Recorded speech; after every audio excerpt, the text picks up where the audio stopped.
जिसे संस्कृत साहित्य में अवंतिका, विशाला, कुशस्थली, पद्मावती, कनकश्रृंगा, स्वर्णश्रृंगा, प्रतिकल्पा, कुमुदवती और अमरावती के नाम से पुकारा गया। उज्जैन, जो मनुष्य को मोक्ष प्रदान करने वाली 7 नगरियों में से एक है। उज्जैन, जहां 84 महादेव का आशीर्वाद प्राप्त है। उज्जैन, जिस पर सदा ही कृपा रहती है महाकाल की। यहाँ सतत क्षिप्रा नदी की निर्मल धारा बहती है। डमरू के नाद से जीवन को ऊर्जा मिलती है।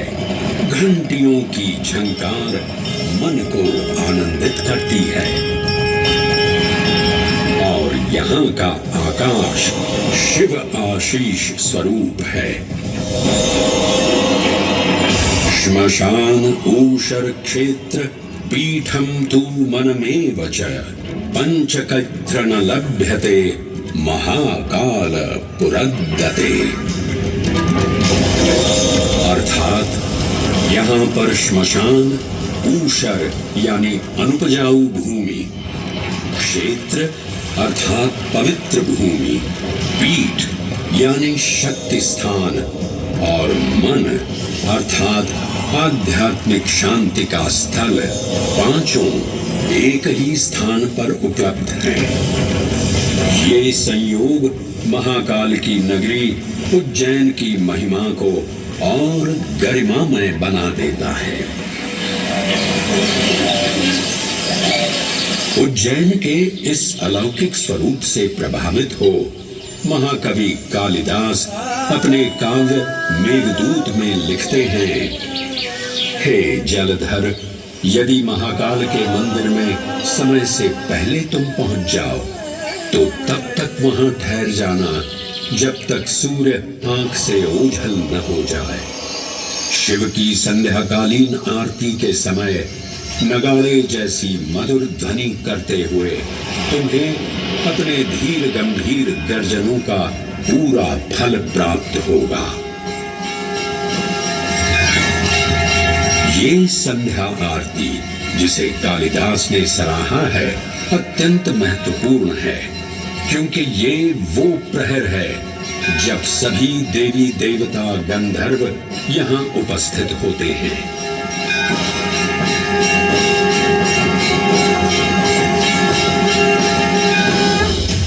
उज्जैन की महिमा अद्वितीय है। सतयुग, त्रेता युग, द्वापर युग और कलयुग, हर युग में इसका अप्रतिम महत्व रहा है। इस काल यात्रा में सबसे पहले आपको सतयुग के उस कालखंड में ले चलता हूं जहां देव और दानव एकत्रित हैं समुद्र मंथन करने के लिए। मन की आंखों से कल्पना कीजिए, भगवान विष्णु ने कूर्म का रूप ले मंदरांचल पर्वत को अपनी पीठ पर उठा रखा है। सागर से विकराल लहरें उठ रही हैं, मेघ भयानक गर्जना कर रहे हैं। देव और दानव वासुकी सर्प को नेति बना और मंदार पर्वत को मथनी बना सागर को मथ रहे हैं कि तभी जल का पाप कालकूट विष निकलता है और पूरी सृष्टि को अपने ताप से झंसाने लगता है। इस भयावह स्थिति ने देवताओं और असुरों के बीच हाहाकार मचा दिया। ये कैसा अनर्थ है? लक्ष्य था अमृतत्व का, और अब मृत्यु की विकराल छवि हमारी आंखों के समक्ष मंडरा रही है। इस भयंकर संकट से केवल वही उद्धारकर्ता मुक्ति दिला सकते हैं जो समस्त विश्व के परम संरक्षक हैं। तभी सब महादेव की शरण में जाते हैं और पुकार लगाते हैं, ओम नमो भगवते रुद्राय। और फिर तुष्टा महादेव भक्तों की गुहार सुनते हैं, कैलाश से उतरते हैं, विष को अपनी अंजुलि में भर अपने कंठ में धारण करते हैं।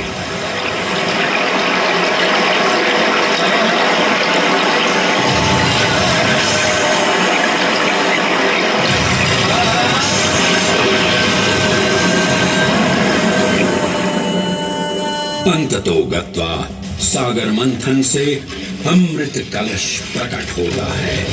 जैसे ही अमृत प्रकट हुआ, दानवों ने इसे केवल अपने आधिपत्य में लेने की आकांक्षा प्रकट की और संघर्ष छिड़ गया। आज यदि हम इस अमृत को प्राप्त कर सकें तो हम देवताओं पर हमेशा के लिए प्रभुत्व स्थापित कर पाएंगे। अमृत अपात्र हाथों में ना जा पाए, क्योंकि ये अपनी शक्ति का असीम दुरुपयोग करेंगे।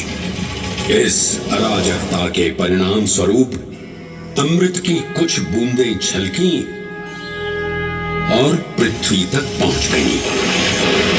4 स्थलों पर स्पर्श हुआ इन बूंदों का, हरिद्वार, प्रयागराज, नासिक और उज्जैन। अमृत की इन्हीं बूंदों के कारण उज्जैन में हर 12 वर्ष पर कुंभ सिंहस्थ मेले का आयोजन होता है। भगवान शिव की लीला देखिए, लोक कल्याण के लिए स्वयं विषपान किया और अपनी नगरी पर अमृत वर्षा करवाई।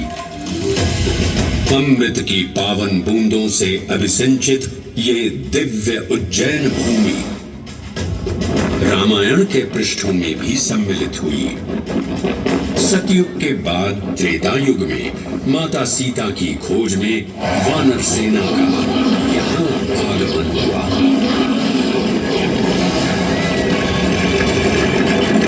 समय की इस यात्रा के माध्यम से अब प्रवेश करते हैं वाल्मीकि रामायण के किष्किंधा कांड में।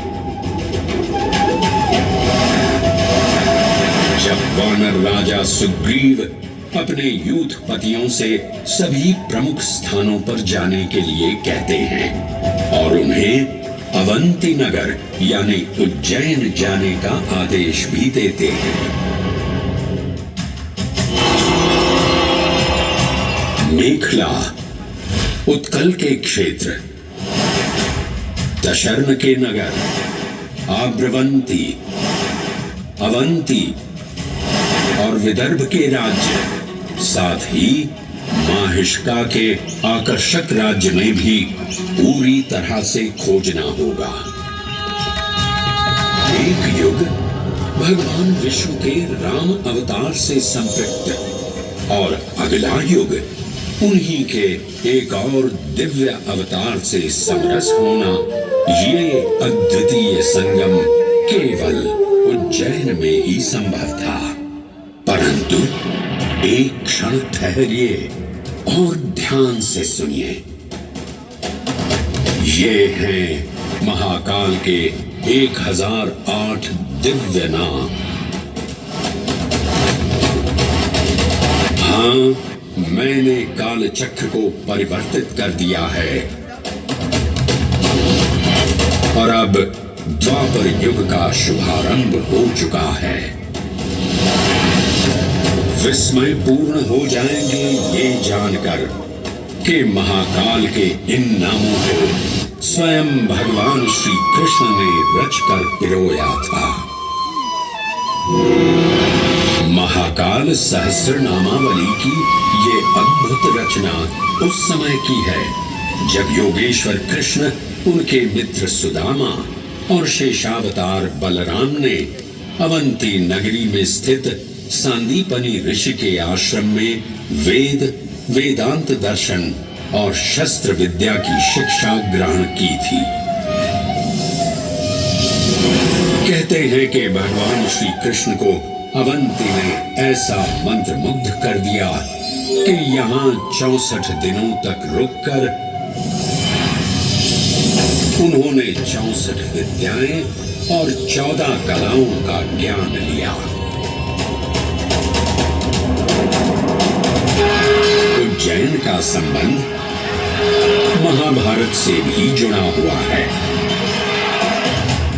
इस महान महाकाव्य के वन पर्व में उल्लेख किया गया है कि महाकालेश्वर मंदिर में स्थित कोटि तीर्थ जल का स्पर्श मात्र करने से अश्वमेध यज्ञ के समान फल प्राप्त होता था।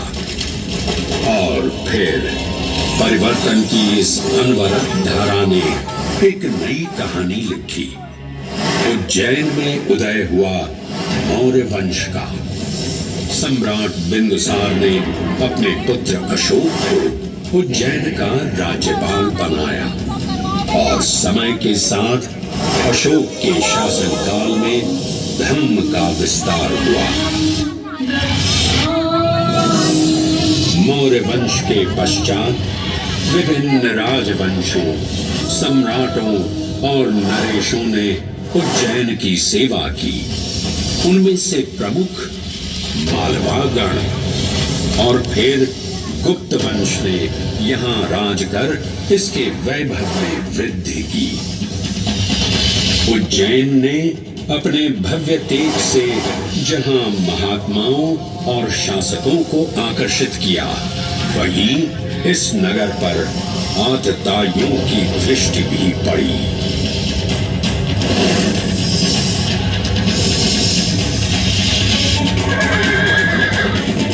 शक मध्य एशिया की खानाबदोश जनजाति थी, जिन्होंने उत्तर पश्चिमी और मध्य भारत के कुछ हिस्सों पर आक्रमण कर अपना शासन स्थापित किया। ईसा पूर्व प्रथम शताब्दी में जब भारत शकों के अत्याचार से त्रस्त था, तब उन शकों ने उज्जैन पर भी कब्जा कर लिया और फिर उज्जैन में उदय हुआ एक तेजस्वी योद्धा, महाराज विक्रमादित्य का। एक तरफ शकों का बल तो दूसरी तरफ विक्रमादित्य का अद्वितीय पराक्रम। विक्रमादित्य की तलवार महादेव के तीसरे नेत्र सी चमकी। प्रचंड युद्ध हुआ।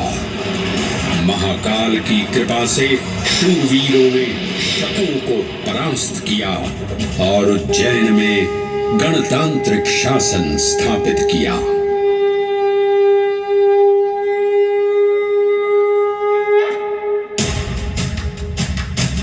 इन्हीं महाबली विक्रमादित्य की राज्यसभा महाकाल मंदिर में ही प्रतिष्ठापित थी। आज भी इस मंदिर की घंटियों में विक्रमादित्य की वीरता और शौर्य की प्रतिध्वनि गुंजायमान होती है।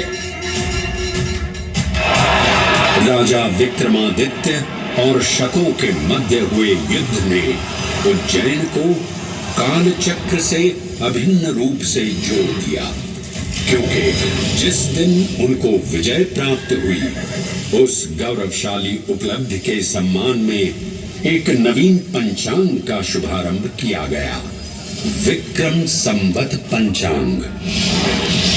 आज भी कई हिंदू पर्व और धार्मिक अनुष्ठान विक्रम संवत पर आधारित हैं।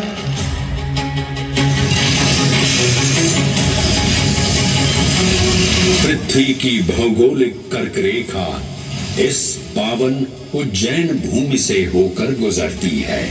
लगभग 300 वर्ष पूर्व उज्जैन विश्व समय का प्रमुख संदर्भ बिंदु था। यही कारण है कि उज्जैन की वेदशाला में वराहमिहिर, आदित्य दास, ब्रह्मगुप्त, आर्यभट्ट और भास्कराचार्य जैसे महान विद्वान अनुसंधान और अध्ययन में तल्लीन रहते थे। खगोल शास्त्र का केंद्र, महाकालेश्वर का आवास, जगत गुरु कृष्ण की नगरी, विक्रमादित्य का राज। जयति जय उज्जैनी, वैभवशालिनी नगरी उज्जैन।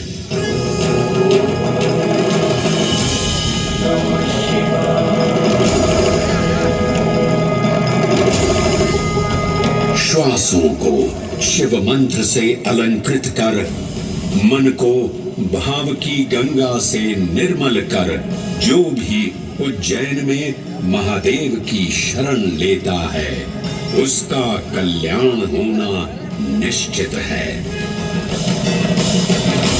आज सुनी सबने गाथा महाकाल की, दर्शन जिनके दुर्लभ हैं, नमन करे जिन्हें काल भी, चरण में जिनके है बसा। ये समस्त संसार कभी नहीं देखा होगा धरती पर ऐसा चमत्कार।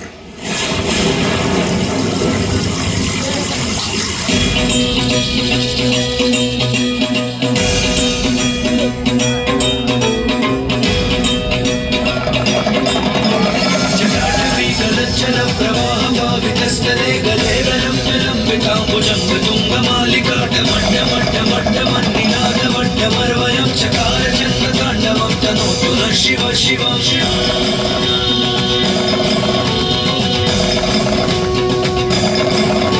जटाकटाह सभ्रमभ्रमन्निलिम्ब निर्झरी विलोलवीचि वल्लरी विराजमान